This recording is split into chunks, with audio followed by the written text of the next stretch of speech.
Bienvenue Catherine. Tiens, je te donne ça, comme ça tu fais le prompteur, parce que moi je ne vois pas comment je vais. Ok. J'ai que deux mains. D'accord.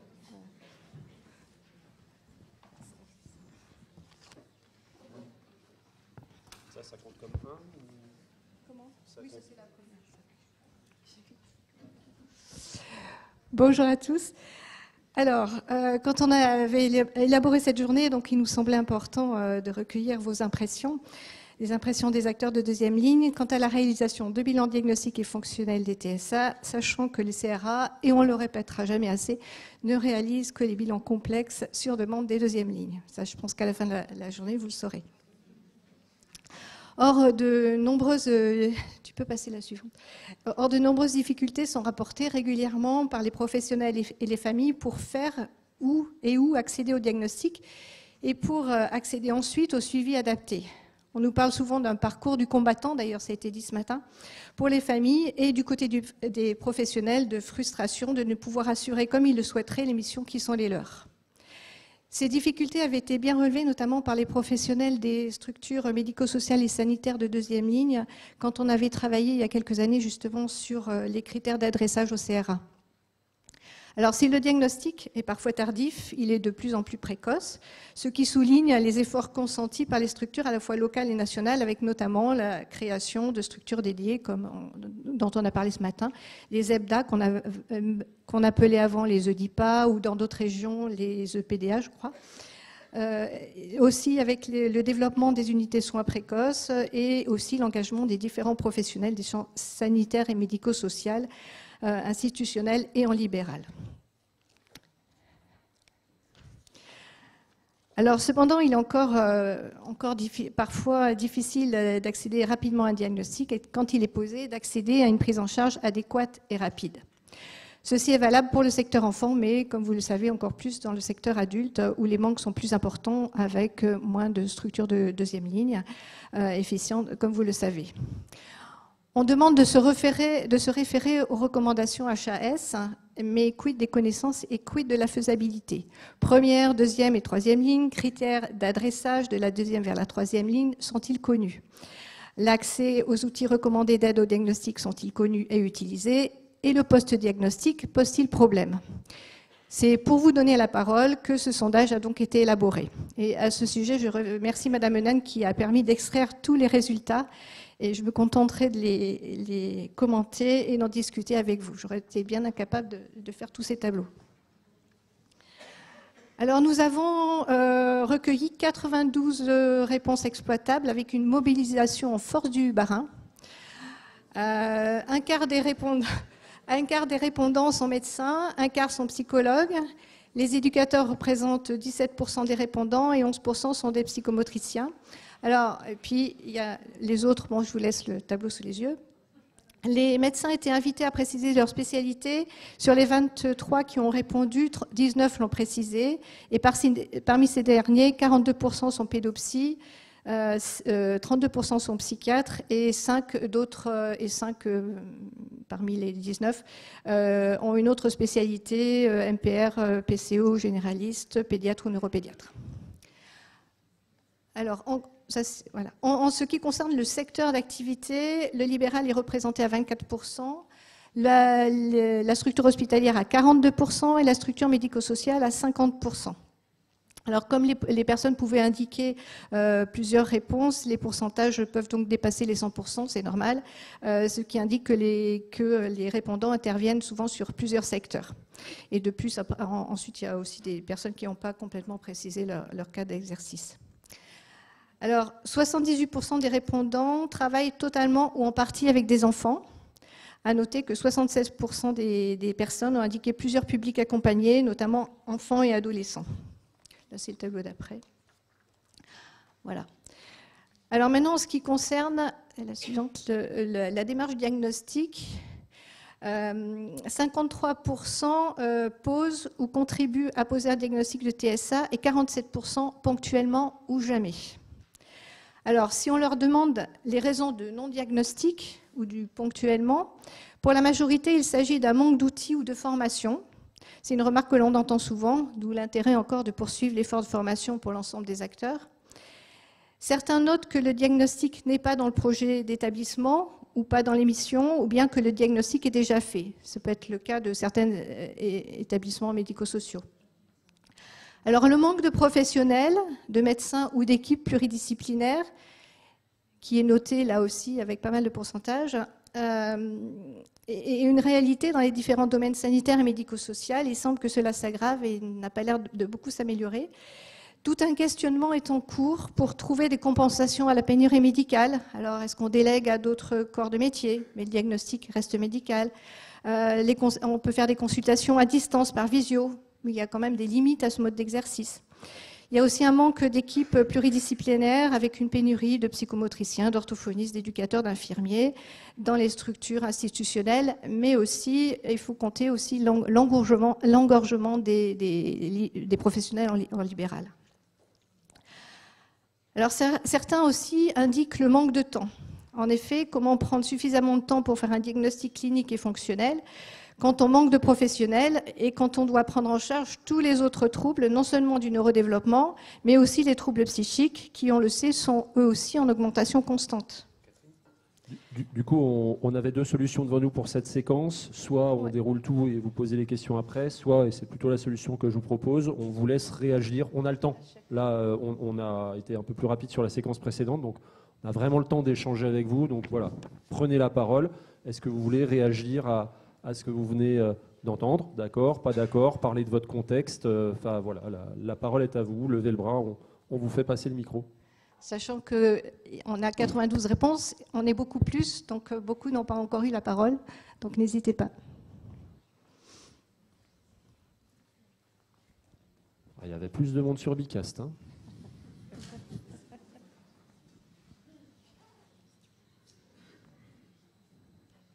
Vous êtes d'accord avec ce que vous avez sous les yeux? Oui?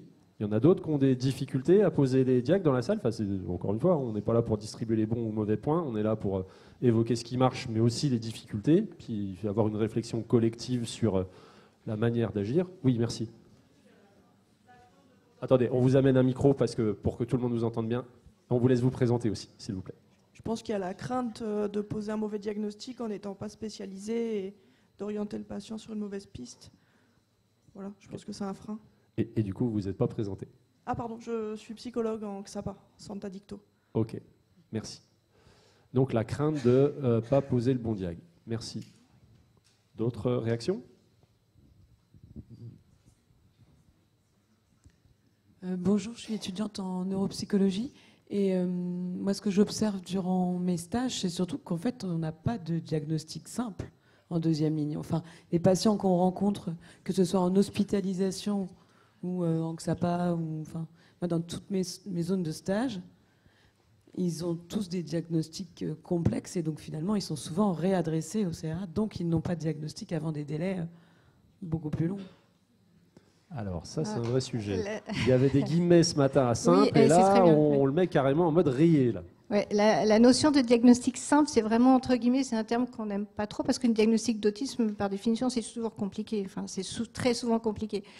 La question, c'est à quel moment ça devient complexe. C'est pour ça que, alors je crois qu'on en parlait un petit peu après, au niveau des critères, avec juste, j'en profite pour faire une remarque par rapport à l'intervention de ce matin. Les structures comme les EBDA, les CAMS, les CMP peuvent poser des diagnostics de TSA avec des comorbidités associées. Hein, je veux dire, parce que bon, voilà, il y avait juste la nuance que je voulais quand même dire. Donc après, juste à voir jusqu'où c'est complexe. Mais c'est sûr que quand on n'est pas sûr aussi, bon, l'idée c'est de s'entourer d'une équipe pluridisciplinaire. Effectivement, on peut aussi, sans faire appel directement au CRA, pouvoir parfois, nous on le fait régulièrement dans les institutions où on peut se déplacer par exemple et accompagner les équipes et quelqu'un du CRA peut se déplacer et pour vous aider à faire cette démarche diagnostique sans qu'on ait besoin de tout faire au niveau du CRA. Une question là-bas. Le micro arrive à marche renforcée. Oui, bonjour, Émilie Rumi, je suis pédiatre en CAMS, PCO, PDA. En fait, moi, je voudrais faire une remarque surtout, c'est qu'il y a la question du diagnostic, mais Ce qui est complexe, en fait, c'est le diagnostic différentiel, enfin, après une certaine dose d'expérience. Et finalement, ce qui est difficile, c'est de ne pas être entouré par des gens qui ont la connaissance d'un champ large des diagnostics possibles. Et quand on est hyper spécialisé autisme, on va être en difficulté rapidement, justement parce qu'on va voir beaucoup de choses par le prisme de l'autisme ou par un prisme... Non, mais c'est important. En fait, la connaissance du diagnostic différentiel, c'est-à-dire des pathologies larges qui peuvent se confondre avec le TSA ou des problématiques psychoaffectives qu'il faut pouvoir dépister, et aussi des milieux carencés en tout genre, c'est ça qui fait la plus-value. Et je comprends tout à fait que des gens qui soient hyper isolés ou qui ne se forment qu'au TSA sont en très grande difficulté. Je pense que ça, il faut aussi le souligner.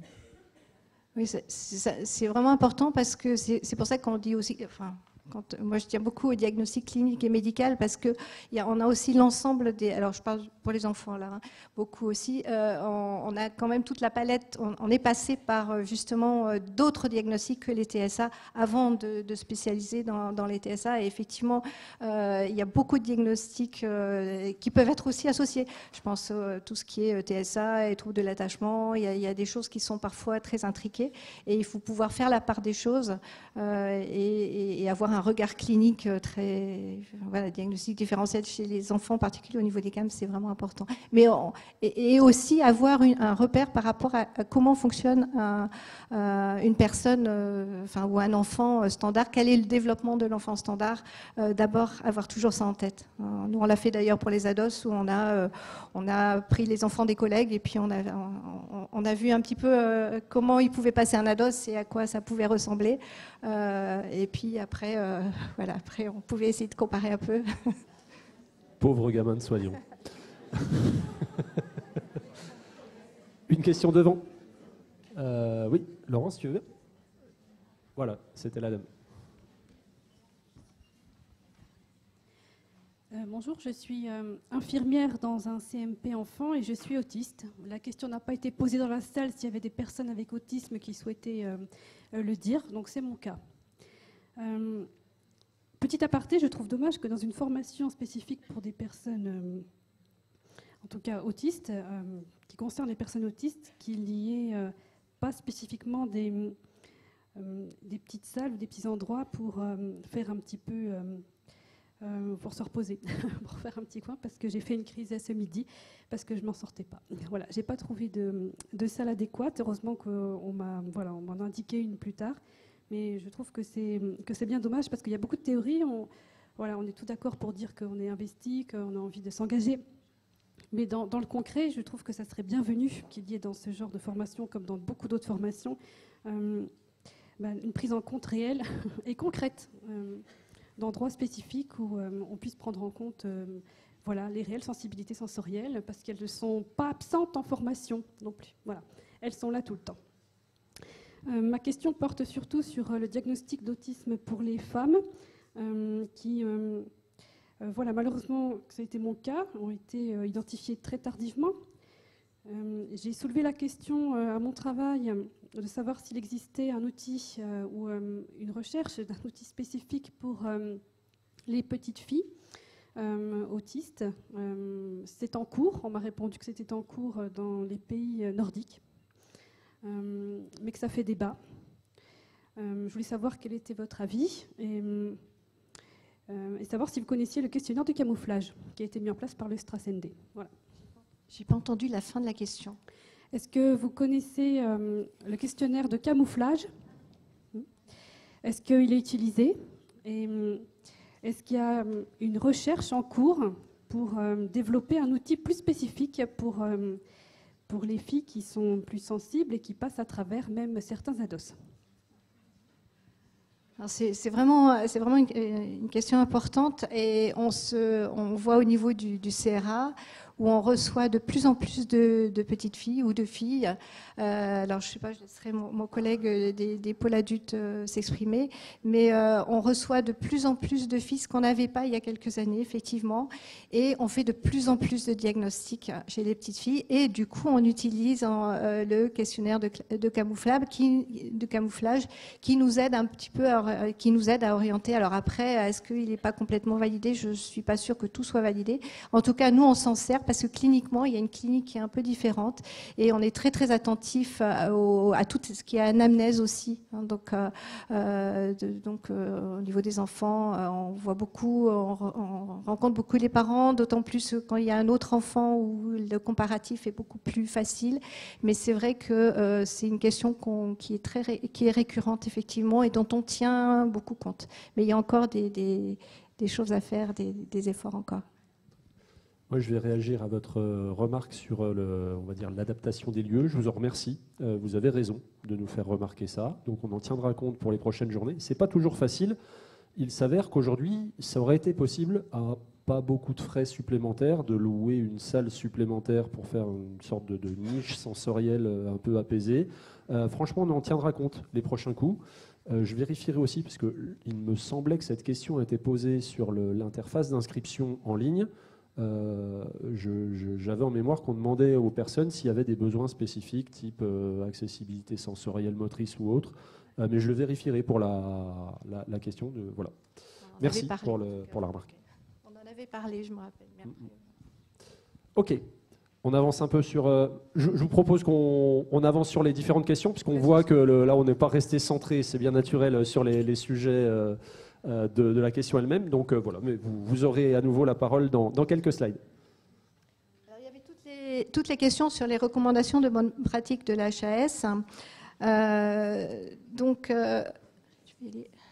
Sinon, je vais essayer de...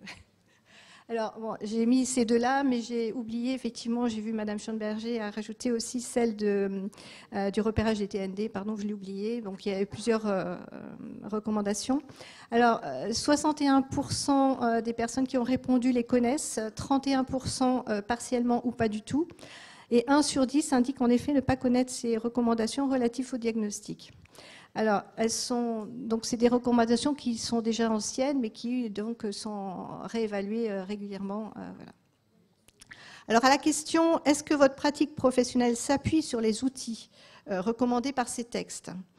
Alors, j'ai remis cette diapo parce que, ça, comme le disait Mme Schoenberger, c'est vraiment le diagnostic, il est clinique et les échelles, les outils, notamment l'ADI, la DOS, sont vraiment des aides au diagnostic qui restent cliniques.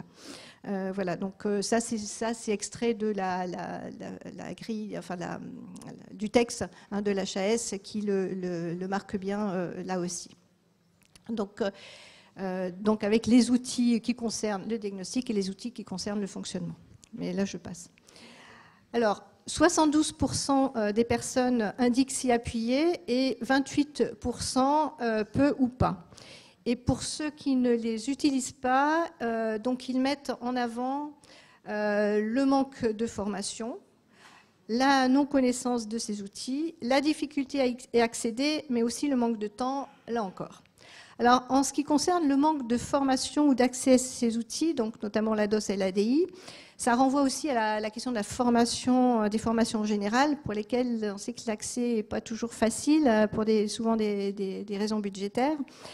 Les coûts sont relativement importants, en particulier pour l'ADI et la DOS, avec en prime le coût de l'achat du matériel et des fascicules de test, ce qu'on vous a dit ce matin. Alors les CRA, ils peuvent sensibiliser à ces outils ou accompagner les professionnels dans la mise en place de ces outils, mais ils n'assurent pas de formation directe, même si la formation entre pairs est plutôt efficace. Par exemple, au CRA Alsace, nous habituons les internes de psychiatrie à utiliser l'ADI, ou alors nous accueillons des professionnels ou psychologues médecins d'autres établissements lors de la passation des ADI pour justement les familiariser à cet outil. Alors, je peux juste finir là. Et donc, il est important que les professionnels puissent y accéder. Ce sont vraiment des outils intéressants et pertinents, même s'ils ne sont pas obligatoires, hein, comme je l'ai dit tout à l'heure, mais c'est vraiment un soutien à la clinique et aussi à la compréhension pour les familles et les personnes de leurs particularités autistiques, ce qui pose du coup des coûts de formation.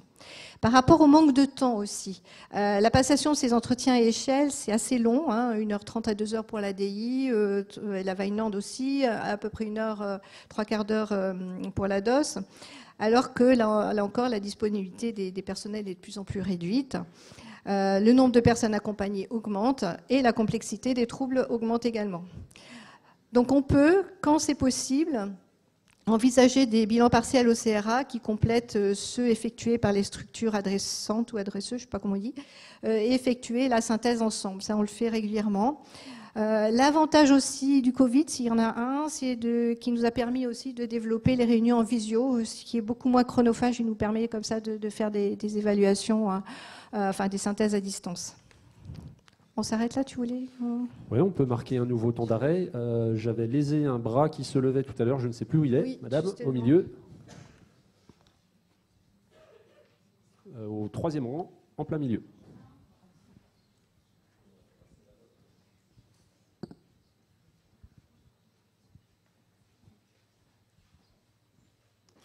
Je ne vais pas forcément faire une remarque par rapport à ce qu'on vient de faire.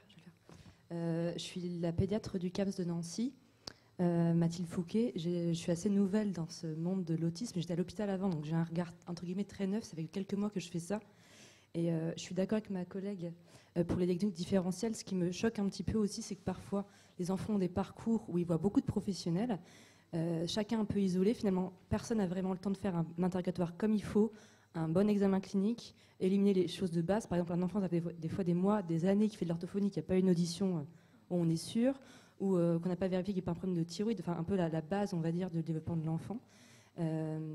Et ça, je trouve que c'est quelque chose qui est assez gênant, parce que des fois, on se retrouve avec des enfants on nous demande au bout de 3-4 ans de bilan, qu'est-ce que vous en pensez ? Je ne sais pas, on n'est pas sûr des fois de la base. Je suis d'accord que ce côté diagnostic différentiel, on sait souvent qu'on ne cherche que ce qu'on connaît. Donc forcément, si on fait très spécialisé dans le TSA, par exemple, on verra moins, on pense moins à certains problèmes génétiques qui ne se voient pas sur le visage, par exemple. Je dis ça parce que je trouve même par la PCO, par mes collègues, je trouve que c'est difficile pour eux aussi, parce qu'ils peuvent voir les enfants, mais souvent c'est sur dossier. Et je trouve que tout ça, ça fait un biais, parce que quand on est formé TSA, c'est un biais. Normalement, là, tous, dans les prochaines semaines, tous les gens qu'on va voir, on va se dire, tiens, est-ce que lui, il ne pourrait pas avoir un TSA ? C'est normal, c'est dans la formation. Donc je trouve que c'est bien aussi de garder... c'est la difficulté, en fait, de garder une vision globale quand on voit ses premiers enfants. Et l'autre chose, c'est que depuis ce matin, on parle beaucoup la première ligne, la deuxième ligne, les professionnels avant, pour le réseau de soins. Mais là, concrètement, par rapport au CAMS, on fait aussi de l'EPDA. On n'a pas plus de personnel parce qu'on fait de l'EPDA. On doit tout faire en même temps avec le même nombre de personnel. Et donc, c'est une énorme inadéquation entre le nombre de gens qui peuvent faire les bilans et le nombre de demandes qu'on a. Donc, encore une fois, j'aimerais bien aussi que quand on parle de concret, on nous dit politiquement qu'il y a beaucoup de plans qui sont faits pour ça. Mais quand on demande de l'aide et des ouvertures de poste, je n'ai pas l'impression que ça se suive toujours. Voilà. Pour moi, ça rejoint un petit peu ce qui se passe à l'hôpital.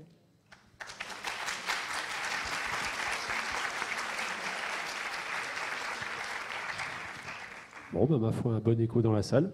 Catherine, tu veux rebondir ou...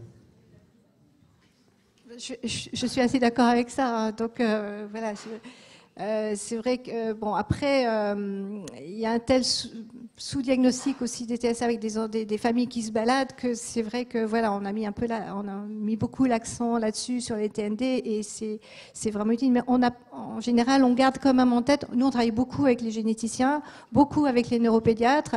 On sait qu'il y a plein de choses qui peuvent intriquer. On fait aussi des consultations avec ma collègue, la Claire de 16, on fait des consultations avec la neuropédiatrie pour éviter aussi que les enfants se baladent du CRA au CRTLA, etc. Enfin, voilà. Il y a plein de choses comme ça. On a quand même toujours en tête que pas que le prisme TSA, mais qu'est-ce qu'il peut y avoir aussi ou autre chose. Ça doit rester et ça doit rester dans la tête. Hein. Donc voilà. Mais effectivement, hein, même quand on est pédopsie, il y a aussi plein d'autres et on doit faire la même chose avec, c'est bien, les moyens, ils sont toujours réduits. Oui, un bras au milieu de la salle. Allez-y, le temps qu'on emmène le micro au milieu. J'ai une question en tant que... Parlez tout près. En tant que mère. Est-ce que de plus en plus, dans les diagnostics que vous faites, dans les troubles associés, vous remarquez des troubles neurovisuels ?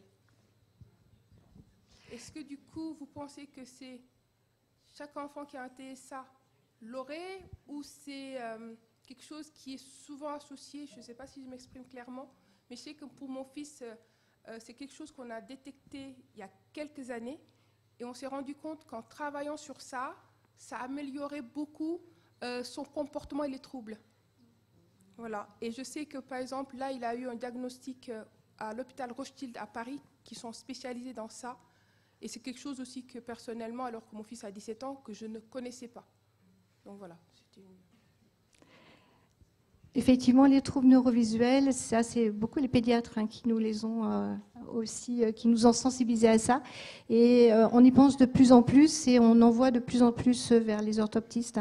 Quand alors, pas pour tout le monde, mais certains enfants, on peut voir sur certains bilans neuropsycho aussi qui l'évoquent.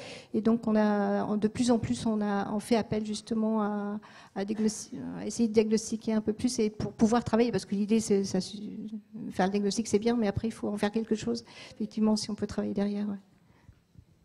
Très bien. Je crois que le micro était parvenu à bon port. Oui, Fatia Alaoui, moi je suis pédiatre installée en libéral. C'est une question à contrario. Ce matin, quelqu'un a dit qu'on pouvait saisir le CRA parce que la famille n'est pas d'accord avec le diagnostic, la personne n'est pas d'accord avec le diagnostic. Est-ce que vous en avez beaucoup qui vous saisissent pour dire non, je pense que c'est pas ça? Pas tant que ça, finalement. On en a toujours, mais pas tant que ça. C'est vraiment pas la majorité. Comment ? Oui, c'est vrai, comme dit Sandrine, oui, c'est aussi parfois, il y a des conflits quand deux parents sont complètement... la semaine dernière, j'ai eu une situation comme ça où c'était très compliqué, où les deux étaient absolument pas d'accord. Donc voilà, il peut y avoir comme ça des choses. Et puis aussi quand des professionnels ont dit, et les parents sont vraiment en opposition, ça arrive. Mais finalement, c'est pas si fréquent que ça au niveau du CERA. Ça fait partie des critères de complexité. Pour le coup, il faut trancher un moment ou un autre, et on est peut-être un peu plus neutre pour le faire. Mais ce n'est pas si souvent. Merci. Une question par là-bas. Bonjour, oui. Aurélie Rosenkranzer, psychologue pour EBDA, Chitika, mais sur la PCO 67. Je me permets d'intervenir parce que le diagnostic, je trouve que c'est une très bonne chose pour les familles, mais c'est après. Qu'est-ce qu'on propose aux familles après? Parce qu'en fait, on fait beaucoup de diagnostics. On a beaucoup de familles qui sont dans la nature après et qui n'ont rien. Et c'est vraiment problématique de plus en plus sur le secteur en tout cas. Voilà. Alors ça, justement, j'avais prévu de le dire aussi, mais c'est quelque chose alors c'est bien, c'est très bien de faire des diagnostics, effectivement, mais derrière, il faut qu'on en fasse quelque chose et ne pas... Il y a même un des répondants qui avait marqué oui, mais après, les familles sont lâchées, une fois qu'elles ont le diagnostic, elles sont lâchées dans la nature. Alors ça, c'est quelque chose qu'on voudrait vraiment éviter. Là, nous, ce qu'on fait au niveau de notre CRA, c'est que quand il y a vraiment, on voit que derrière, il n'y a pas du tout de professionnels qui sont en capacité de prendre en charge la suite, on va différer le bilan. On va pas, parce que si on pose, on va différer. Après, on essaie de le faire le plus rapidement possible, mais on peut pas se permettre de donner un diagnostic comme ça et de lancer, de donner, les familles se débrouillent. Et on sait que, alors après, effectivement, il y a un réel problème de prise en charge derrière, avec un manque de professionnels, avec, quand il faut attendre des années. Même les orthophonistes, maintenant, ça devient très, très difficile pour avoir des suivis. Ça devient vraiment très, très compliqué. Mais ça, je ne sais pas, là, c'est plutôt, je ne sais pas, est-ce qu'on doit voir avec l'ARS, les nationales justement, elle levait le doigt. J'ai senti comme un... Comme une invitation. Voilà, le constat, il est là, de toute façon. Alors, il y a des problèmes de moyens, mais des fois, même quand il y a les moyens, il n'y a pas les professionnels. Enfin, voilà. Ce qui est certain, c'est que si les diagnostics ne sont pas posés, on ne peut pas mesurer le problème et on ne peut pas aller chercher les moyens qui vont avec. Alors, il ne faut pas prendre les gens en otage. Moi, je pense que, on l'a bien dit, les témoignages de famille ce matin l'ont bien montré que savoir, c'était déjà quelque chose de très important. Donc, il faut, à mon avis, dans la mesure du possible, ne pas différer, avancer. Et puis, c'est en posant les choses qu'on peut constater l'ampleur des problématiques et aller appuyer pour chercher les crédits, le cas échéant, quand c'est un problème de crédit.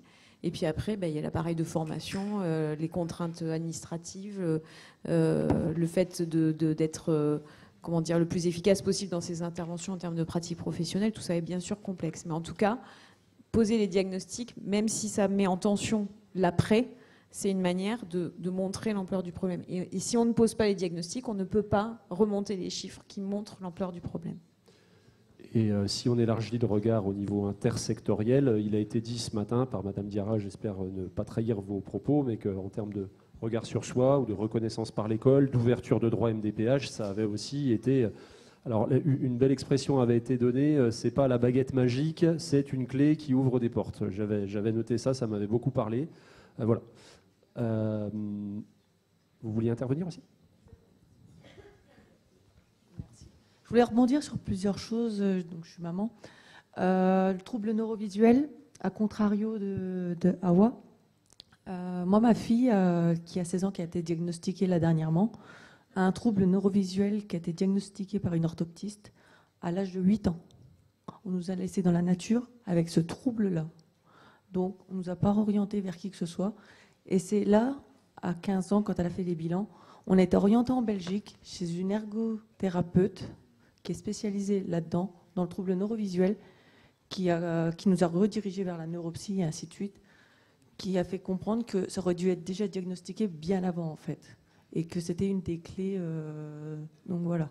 Et ensuite, suite au bilan, quand on a les bilans, ben finalement, pour répondre, on est lâché dans la nature. Et en plus, moi, mes enfants sont suivis tous en libéral. Et en fait, j'ai un peu la casquette de maître d'orchestre, en fait. Et c'est moi qui coordonne entre tous les professionnels de chacun des enfants et qui transmet toutes les informations entre chaque professionnel pour qu'il y ait une correspondance entre tous. Et bien, je peux vous assurer que c'est très, très lourd à porter en tant que parent. Alors, quand on en a 1, 2, 3, c'est épuisant, c'est exténuant. Sans compter les dossiers MDPH qui sont à côté. Tout ce qui va avec, on est seul, tout simplement. Merci pour ce rappel sur la lourdeur de la coordination de parcours quand on est parent. Ok, on avance ? Alors c'est une question, la nuance, la question que vous avez posée aussi, la nuance entre un parcours diagnostique dit simple et dit complexe, vous voyez, c'est bien entre guillemets, était claire pour vous. Pour la majorité des répondants, cette nuance était claire, en particulier pour les médecins qui sont les adresseurs. Alors, oui, alors, juste pour rappel, quand on avait travaillé avec l'ARS sur les critères d'adressage, on avait élaboré un document mettant un petit peu quels étaient les critères et une fiche en fait de transmission au CRA. Ça a été, le démarrage a été assez laborieux et maintenant, en tout cas, alors je ne sais pas si c'est pareil ailleurs, mais au niveau du CRA Alsace, c'est de plus en plus utilisé. Mais il y a encore certains qui ne le connaissent pas encore ou encore n'ont pas encore le réflexe de l'utiliser. Mais en tout cas, nous, je trouve que ça simplifie bien le lien entre les professionnels de deuxième ligne et le CRA. Enfin, je ne sais pas si vous le connaissez, je ne suis pas sûre que tout le monde le connaisse en fait. Alors je ne sais pas, on a essayé de le diffuser. Alors ça sera peut-être je pense qu'au niveau des référents de deuxième ligne pourront peut-être nous aider encore à le faire connaître. Voilà. Ça fait partie des missions. Ça fait partie des missions. Alors les autres critères, oui, on avait demandé s'il y avait d'autres critères qui voyaient parmi les complexités, mais en fait, bon, dans ceux-là, il y en a beaucoup qui sont déjà inscrits. Et alors c'est vrai que là reviennent les formes atypiques avec les formes féminines. Et le camouflage, c'est des situations que l'on rencontre de plus en plus, qui posent souvent des questions diagnostiques, et puis aussi tout ce qui est intrication, comme je disais tout à l'heure, avec les troubles d'attachement, la maltraitance, etc. Et on a des diagnostics très compliqués de plus en plus. Voilà. Le bilinguisme est aussi compliqué parce qu'on n'a pas toujours accès facilement à des traducteurs, ou si on les a, c'est de façon partielle. Surtout que quand on fait des ADOS ou des Weinand, c'est quand même assez long. Et donc c'est vrai que là, ça peut limiter aussi un peu les choses. Voilà. Depuis la création du CRA en Alsace, donc c'était 2003, on a vu vraiment évoluer les demandes avec des situations de plus en plus complexes, avec nos questions, qui c'est qui les diagnostiquait avant, est-ce que ces personnes avaient un diagnostic, et ces diagnostics particulièrement complexes sont en général les plus tardifs, et le fait de travailler justement donc avec les collègues neuropédiatres du CRTLA, donc je disais tout à l'heure, on a développé une consultation conjointe qui marche plutôt bien, avec aussi les neuropédiatres, avec les généticiens, les CAMS, les PCO, les EBDA et d'autres structures, comme aussi on travaille aussi avec les médecins de rééducation fonctionnelle. Ça permet vraiment des approches complémentaires tout à fait pertinentes. Et donc, de plus en plus aussi au CRA, on réalise des bilans conjoints, hein, donc, avec les secteurs sanitaires et médico-sociaux, et on fait de plus en plus de synthèses ensemble. Chez les adultes, ça je n'y reviendrai pas, mais la complexité peut résulter aussi de la problématique psychique qui peut faire confusion avec le TSA, mais Eric vous en a parlé. Dans les remarques aussi faites dans ce questionnaire, on retrouve la difficulté d'accéder à ces troisièmes lignes avec les temps d'attente et des difficultés à effectuer les démarches recommandées. Alors c'est vrai que les délais sont longs, même s'ils ont considérablement diminué, puis qu'ils varient aussi entre secteur enfant et secteur adulte.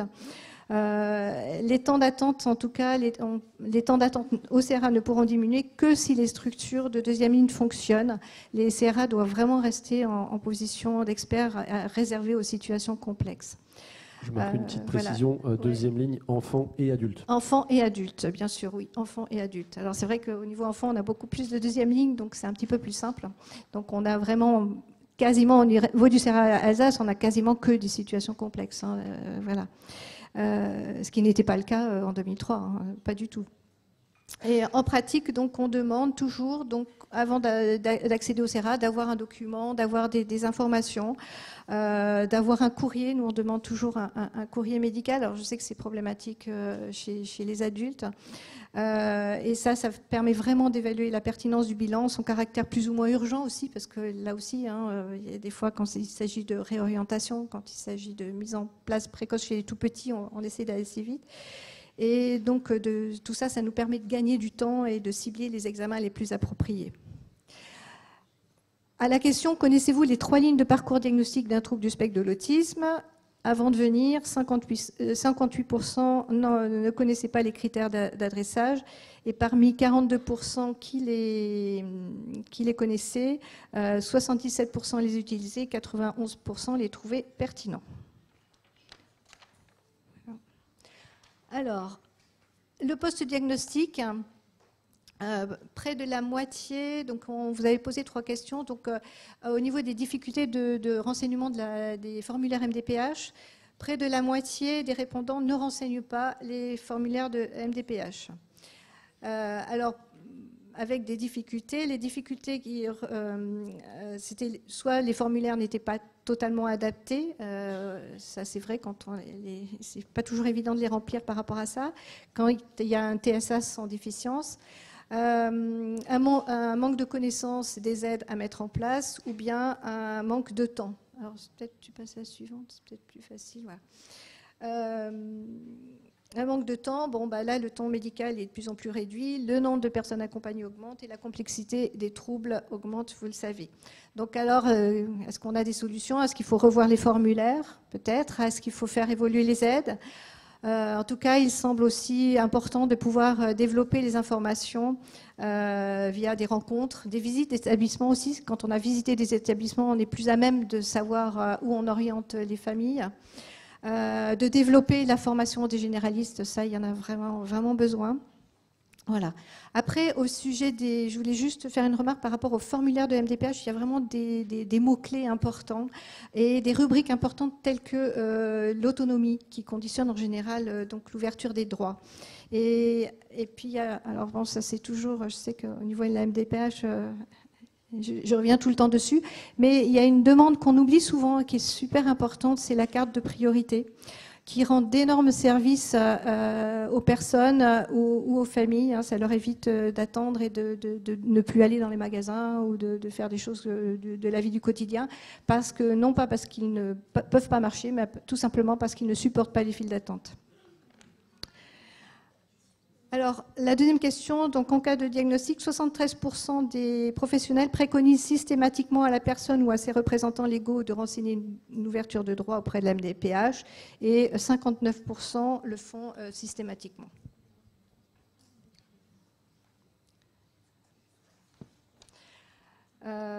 Et puis au niveau de la LD, 55%, donc un peu plus de la moitié des médecins renseignent systématiquement la demande de prise en charge d'ALD. Alors certains disent qu'ils n'y pensent pas tout le temps, d'autres disent que ça relève plutôt du médecin traitant.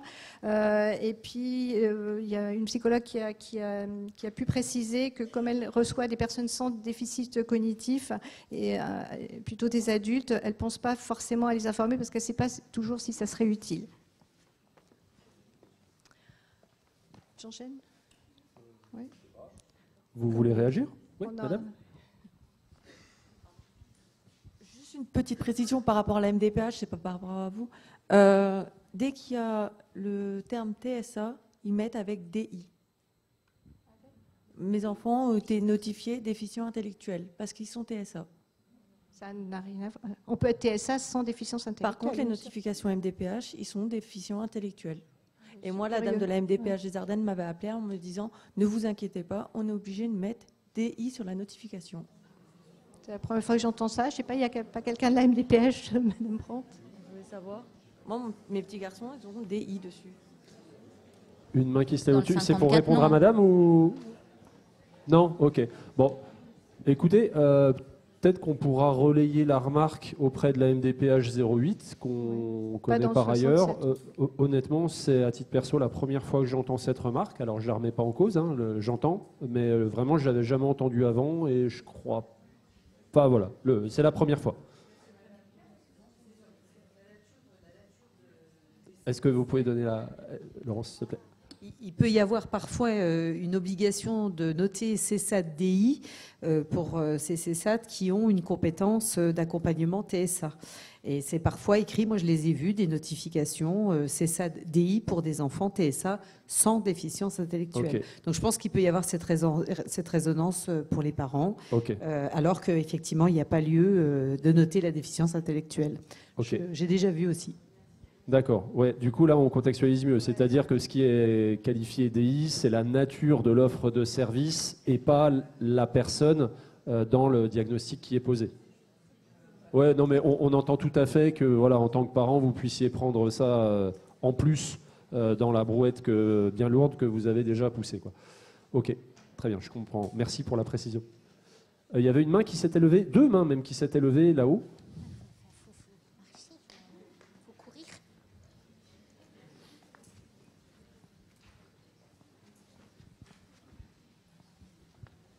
C'est en rebond avec deux interventions. Donc, la maman qui a parlé tout à l'heure, qui disait je suis la coordinatrice de parcours de mon enfant et je me retrouve complètement perdue. Et c'est une question en fait sur le après-diagnostic. Finalement, il y a très peu de structures qui ont des places disponibles. Il y a des libéraux qui exercent des professions d'accompagnants qui pourraient venir suppléer en partie à ces manquements, à ces trous dans la raquette qui existent malheureusement. Et dans le Bas-Rhin, en tout cas où j'exerce moi en tant que libérale, on n'a pas la possibilité de donner nos factures à la MDPH pour que les gens puissent utiliser leurs prestations de compensation pour nous payer. Et personne ne peut du coup faire... Les gens qui n'ont pas les moyens de payer ne peuvent pas faire appel à nous, et pourtant ils ont des besoins, et pourtant ils sont en attente, et pourtant ils sont coincés avec des enfants qui sont scolarisés dans des endroits où c'est catastrophique parce qu'il n'y a pas ce qu'il faut au niveau de l'école, et ils sont livrés à eux-mêmes, un peu comme cette maman qui n'a d'autre solution que de se débrouiller toute seule pour coordonner les soins de ses enfants. Alors, il y a un manque de place de CESAD qui est vraiment, vraiment important aussi, qui pourrait faire ce travail de coordination aussi. On peut parfois, alors en tout cas dans le Bas-Rhin, c'est pour ça que je vois que vous êtes dans le Bas-Rhin, parfois on peut demander, alors je ne sais pas s'il n'y a pas quelqu'un de la MDPH, il me semblait, voilà. Oui, vous allez pouvoir me répondre à moi. Par rapport à des demandes exceptionnelles. Oui, alors bonjour, je suis médecin à la MDPH Alsace. Alors, je vais intervenir sur plusieurs points. Alors, pour le dernier, pour les prises en charge en libéral, pour les enfants, on prend au titre du complément certaines prises en charge. Donc, l'enfant, il faut qu'il y ait certaines conditions, notamment les ouvertures de droit à l'AEH. Et au titre du complément, on peut prendre certaines prestations avec des devis qui nous sont déposés. Ensuite, concernant les formulaires, il faut savoir que nous, on ne voit pas les enfants. Donc, si on décrit les situations quotidiennes, les difficultés de l'enfant à travers le formulaire, nous, on peut mieux évaluer les besoins de l'enfant et faire des notifications, proposer des notifications en adéquation. Si on ne voit pas l'enfant, donc si on a peu d'éléments, on fera avec les éléments que nous avons. Donc, des fois, c'est un peu discordant. Voilà, donc il nous faut au maximum les éléments. Et bien sûr, pour les prises en charge, il y a des choses qui peuvent se faire. Peut-être juste pour compléter, et ça c'est mon ancien métier d'assistante sociale en pédopsychiatrie, c'est que effectivement on peut obtenir des aides au titre d'un complément d'AEH, en tout cas c'est les textes aujourd'hui s'il y a des prises en charge libérales, avec les mêmes conditions que vous avez dit, en tout cas pour le 54, mais pas au titre de la PCH. Dans les textes, c'est pas... En tout cas, nous, on n'arrivait pas à baisser les textes, il semblerait, donc ça demanderait à être modifié. Mais au titre pour les enfants, au titre du complément d'AEH, et on peut aller jusqu'au 4e, en tout cas pour notre MDPH du 54, mais pas au titre de la PCH. C'est ça. Attendez, reprenez le micro si vous reprenez la parole, parce qu'à l'autre bout de la salle, on ne vous entend pas du tout. Pardon. Pour les adultes, ils sont coincés du coup. Il n'y a pas de solution. Du coup, pour nous, au niveau de la MDPH, nous sommes aussi un peu coincés et on se retrouve un peu coincés parce qu'on est confrontés à un nombre croissant d'adultes qui sont diagnostiqués tardifs à l'âge adulte. Et sur le terrain, il y a peu de structures qui prennent en charge les adultes. Pour les frais, c'est pareil, à part au titre de l'âge, mais l'âge, c'est aussi en titre de l'emploi. Donc on a pour l'instant que très peu de solutions. Et nous sommes aussi coincés vis-à-vis de ces personnes. Donc on n'a pas la solution miracle, malheureusement. Du point de vue législatif, au niveau des droits à CNSA, etc., on n'a pas forcément de solution. Bref, solution un peu bloquée de tous les côtés pour l'instant. Bon. Une question. Oui, je suis éducatrice en CESAD. On ne vous voit pas. Vous pouvez lever le bras. Ok, merci. Oui, et donc ma question relève de la notion d'ALD. Je ne suis pas très au clair à savoir si les personnes ayant un TSA peuvent être déclarées en ALD pour ce TSA. Parce qu'on a dit tout à l'heure que le TSA était un handicap, donc ce n'est pas le champ médical normalement. Enfin, je ne suis pas très au clair par rapport à ça. Si on peut m'aider. Le TSA fait partie des... et en ALD, oui. Parce que, en fait, quand on classe... Les TSA font partie de la CIM 10, de la CIM 11, pardon, et du DSM-5. Et donc, oui, à ce titre, dans le cadre de... ça fait partie aussi des affections à longue durée, donc ALD 30... je suis pas non, c'est pas une maladie, mais ça fait pas. Mais on peut avoir un ALD. Affection, c'est une affection. Oui, c'est ça, c'est affection. Le terme, on joue un peu sur les mots, mais c'est vraiment une affection. C'est pas une maladie, c'est une affection, c'est un handicap, affection. Et du coup, retenez que c'est pas obscur, c'est intersectoriel. Oui.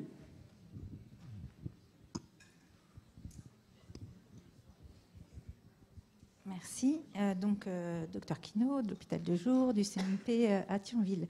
Alors, de remarques à madame qui vient de l'ARS, vous avez dit parfois on a des professionnels, pas d'argent, et parfois on a de l'argent sans professionnels.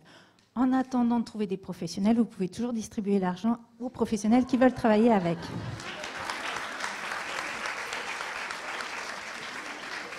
Alors, un petit peu de pédagogie sur le fléchage des fonds publics, Madame Gerbaud. Ben voilà, il l'a dit.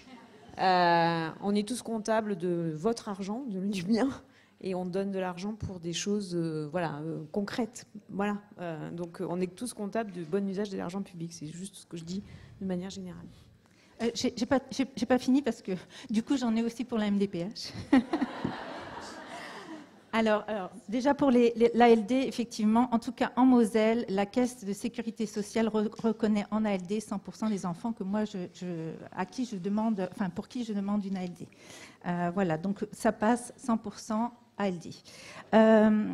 Pour la MDPH, on connaît vos objectifs de service qui sont 100% des enfants doivent avoir des solutions, et donc il y a quelque chose qui va à l'encontre de cet objectif, enfin qui a disons un effet secondaire indésirable, comme on dit en médecine, pour les thérapies, c'est que du coup, par exemple, pour la MDPH de la Moselle, pour ne pas la nommer, quand une UEMA a ouvert, on nous a dit qu'il ne faut pas de liste d'attente pour l'UEMA, donc on ne validera les dossiers UEMA qu'en fonction du nombre de places qui apparaîtront chaque année dans cette UEMA. Donc on ne peut pas faire de demande d'UEMA pour des enfants qui ont l'âge d'entrer en UEMA, qui sont reconnus autistes avec un diagnostic posé, parce qu'il ne faudrait pas une liste d'attente, sinon les 100% ne seraient pas atteints. Pour l'AESH, c'est la même chose. Effectivement, on a des enfants qui ont des temps très partiels d'AESH, c'est-à-dire qu'ils vont 4 jours par semaine à l'école, et parfois ils ont 2 heures d'AESH dans la semaine, et on considère que les besoins sont remplis. Donc non, il n'y a pas d'adéquation entre les besoins et, contrairement à ce qui a été dit ce matin, dans le plan, effectivement, il est prévu de faire en sorte que l'accompagnement corresponde aux besoins des personnes. Je soutiens complètement les familles. C'est une grande frustration au quotidien. Alors oui, on fait des diagnostics, mais après, on n'arrive pas à accompagner les familles en fonction de leurs besoins. Et même quand on fait des demandes auprès de la MDPH ou auprès de l'ARS, parce qu'on a des projets à développer, eh bien, on reçoit une fin de non-recevoir. Voilà. Et ça, c'est une réalité.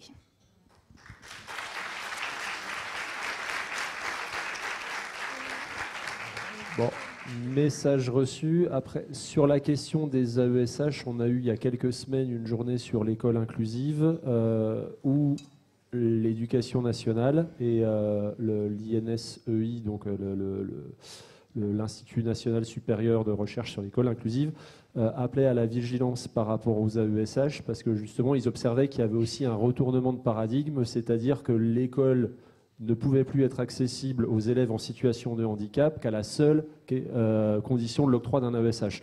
Donc là, il y avait... voilà. Du coup, ça ne remet pas en cause ce que vous avez dit, madame. Ça ne veut pas dire pour autant que la situation est satisfaisante. Je pense que personne dans cette salle, ARS ou MDPH, ne porterait ce message-là. Mais ça veut dire qu'il ne faut pas qu'on soit sur des solutions toutes faites, quoi. Enfin, le mot qui me venait, c'était manichéenne, mais c'est pas adapté comme terme. Voilà. Donc, du coup, il y a une vraie complexité de la réflexion sur en tout cas cette trop lente avancée sur l'école inclusive, elle peut pas reposer uniquement sur les AESH. En tout cas, c'est le message qui a été passé conjointement par les acteurs du médico-social et de l'éducation nationale lors de cette dernière journée. Je vois qu'on a bien causé, et en fait un peu trop bien. Dans mon timing où on était large, on commence à être méchamment étroit. Bon, alors Catherine, je vais te redonner la parole. On va accélérer. Alors, au niveau des orientations et accompagnement, donc un peu plus des 3/4 connaissent plutôt, ou même très bien, l'ensemble des établissements et des services qui accueillent ou proposent un accompagnement pour les personnes TSA. 53% connaissent les différentes modalités d'accueil et d'accompagnement qu'ils proposent, et 46% que partiellement. En ce qui concerne les approches éducatives et thérapeutiques auxquelles ils se réfèrent, on avait 11% qui ne connaissent pas du tout et 47% qui le connaissent partiellement.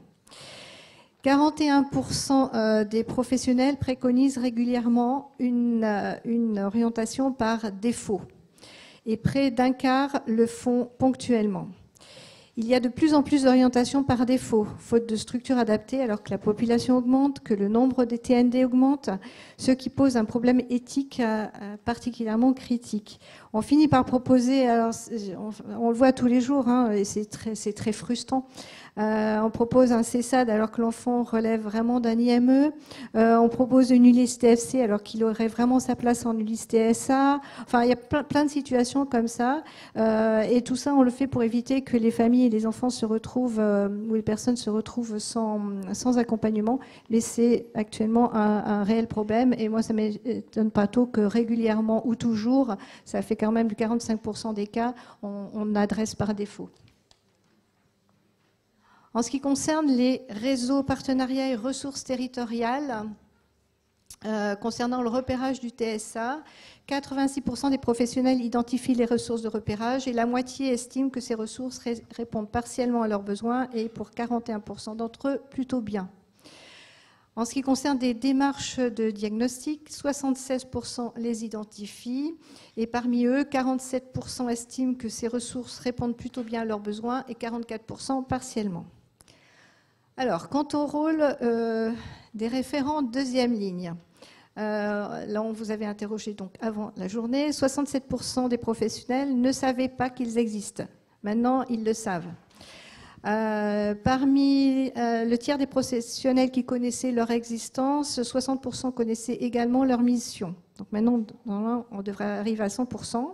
Donc on était sur 2 tiers d'un tiers. Hein. Voilà, c'est voilà, 2 tiers d'un tiers à chaque fois. Voilà.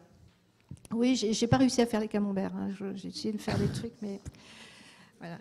Ça fait 2 neuvièmes.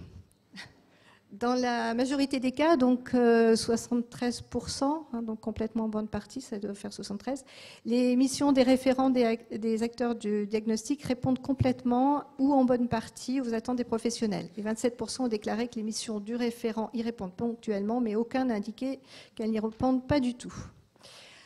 Alors, pour certains, on a eu quelques remarques. Les missions sont trop restrictives. Est-ce que d'autres TND ne pourraient pas faire aussi l'objet de la même attention? Le référent est à temps partiel, essentiellement pour les adultes. Je rappelle que si on a mis l'accent pour les adultes, c'est par rapport au manque de deuxième ligne chez les adultes, les deuxièmes lignes étant plus développées chez les enfants et les réseaux déjà constitués. Nous, c'est ce qu'on a fait, ce qu'on avait demandé au niveau de l'Alsace, c'est que les référents s'occupent préférentiellement des adultes. Voilà. Après, la remarque, bon, on en a parlé un petit peu tout à l'heure, la remarque sur le fait que les familles sont lâchées dans la nature après un diagnostic, ça aussi, ça devrait être évité si on arrive à s'assurer que derrière, il y a quelqu'un. Donc, je conclus. Alors, ces réponses, ces réponses soulignent plusieurs points. La problématique des délais diagnostiques, la problématique de l'accès aux outils diagnostiques, de la faisabilité d'un bilan complet, la notion de manque de temps qui revient souvent, d'information, de formation, de moyens, notamment humains, pour réaliser ces bilans, la complexité des tableaux cliniques actuels, le manque de place dans les structures et les orientations qui se font par défaut, et les complexités administratives pour les professionnels et aussi pour les familles. Donc il paraît vraiment nécessaire de poursuivre la diffusion des connaissances en ce qui concerne les recommandations et les outils, de développer les sensibilisations et les formations, d'accompagner les professionnels dans l'utilisation de ces outils, de poursuivre les formations de base des futurs professionnels, de développer les lignes 2 pour les adultes, de travailler le plus possible en réseau en développant les partenariats avec les autres professionnels et les familles dans tout le champ des TND, sans faire abstraction quand même de la spécificité des TSA. Voilà. Merci beaucoup à toi, Catherine, pour cette présentation et commentaires. C'est jamais facile de présenter des résultats statistiques. On a essayé de vous le faire de manière à peu près vivante. Je crois que voilà, tu as réussi ça. Encore une fois, on vous a présenté des résultats d'un questionnaire qui concerne 90 personnes. Donc on ne prétend pas être représentatif des acteurs de deuxième ligne de 10 départements du Grand Est. On voulait simplement souligner les tendances qui ont bien voulu nous être exprimées et puis croiser ça avec vos propres prises de parole était plus pour être sur un état des lieux un petit peu partagé. Merci encore Catherine.